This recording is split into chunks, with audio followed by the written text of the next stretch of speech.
බුදු පිළිම ළඟට යනකොට යටි හිතේ නරක හිතුවිලි එනවා. අම්මා තාත්තා ගැන යටි හිතේ නරක අදහස් එනවා. සහෝදර සහෝදරියෝ ගැන යටි හිතේ නරක අදහස් එනවා. කොච්චර අකමැති වුණත් යටි හිතේ නරක අදහස් තියෙනවා. ඔය වගේ යටි හිතේ ප්‍රශ්න සමහරවිට ඔබටත් ඇති.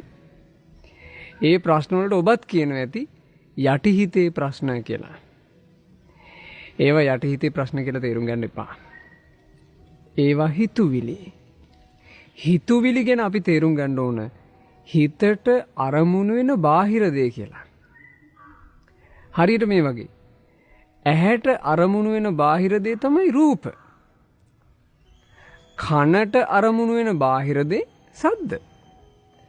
නාසයට අරමුණු වෙන බාහිර දේ ගන්ධ සුවඳ. දිවට අරමුණු වෙන බාහිර දේ රස. ඒ වගේමයි හිතට අරමුණු වෙන බාහිර දේ තමයි හිතුවිලි. අපි හිතමු අපේ ඇස් දෙකට අපි බලන්න අකමැති අපි දකිද්දිත් අප්‍රසන්න දෙයක් අපිට පෙවුනොත් අපි බය වෙලා කම්පා වෙලා තිගැස්සෙනවද ඇයි අනේ මට මේව පේන්නේ කියලා. අපි අකමැති දේ දැක්ක ගමන් අපි එක්ක අහක බලා ගන්නවා එක්ක ඇස් පියා ගන්නවා අපි වෙන අරමුණක් බලනවා. අපේ කන් දෙකට අහන්න අකමැති සද්දයක් ඇහුනොත් අපි ඉක්මනින් ඒ සද්දේ නෑ හෙන තැනකට එක්ක යනවා. එහෙම නැත්නම් අපි කන් දෙකෙන් ඇඟිලි ගහ ගන්නවා. අපි යම් තැනක ඉන්නකොට නාසයට දැනෙනවා අපි අකමැති දුගඳක්. අපි ඉක්මනට නාහේ වහ ගන්නෝනේ. ඉතින් ඒ වගේමයි හිතට බාහිරින් හිතුවිලි එනවා. බොහෝ දෙනෙක් ඒක මේක මගේ යටි හිතේ මේක මගේ යටි හිතේ කියලා ඉවල්ලගෙන. එහෙම යටි හිත උඩු හිත කියලා හිත් දෙකක් බුදුරජාණන් වහන්සේ පනවල නැහැ. බුදුරජාණන් වහන්සේ දේශනා කළේ හිත කියන්නේ ආධ්‍යාත්ම ආයතනය. හිතුවිලි කියන්නේ බාහිර ආයතනය. හිතුවිලි කොච්චර ආවත් ඒ හිතුවිල්ල පිළිගන්නවද ප්‍රතික්ෂේප කරනවද කියන එක තම තමන් ළඟ තියෙන එකයි.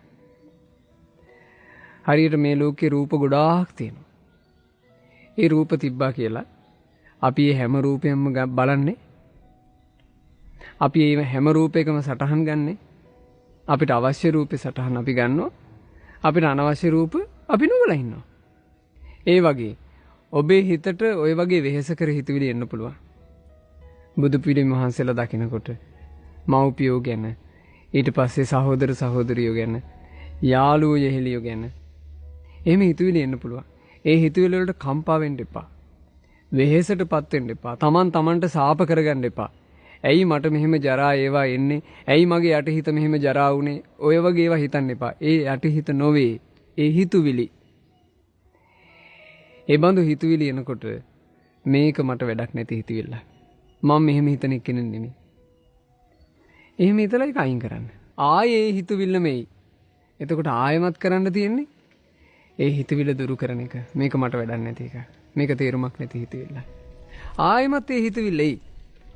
ආයෙමත් අපිට කරන්න තියෙන්නේ ඒක දුරු කරන එක. ඉතින් අපි හිතට එන හිතවිලි වලින් කම්පා වෙන්න පටන් ගත්තොත් අපිට සැනසෙල්ලක් නැහැ.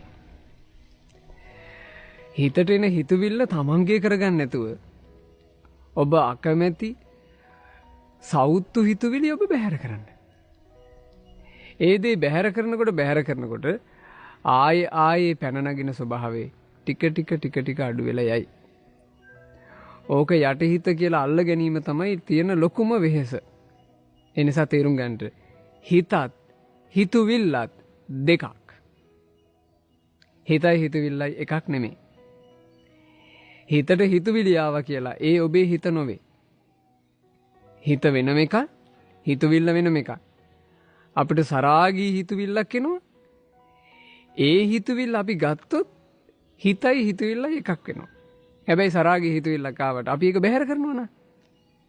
ඒක අපේ හිතට අදාළ එකක් නෙමෙයි. ආන් එහෙම තේරුම් අරගන්න. එහෙම තේරුම් අරගත්තොත් ඔබට ඔය හිතට එන නොඑක් හිතවිලි වලින් වෙහෙස විඳලා හිත පීඩාවට පත් කරගන්න එකෙන් නිදහස් වෙන්න පුළුවන්කම ලැබෙයි. ඔබ හැම දෙනෙක්ට හිතුවලින් පීඩා නොවිඳින හිතක් ඇති කරගන්නට වාසනාව ලැබේවා.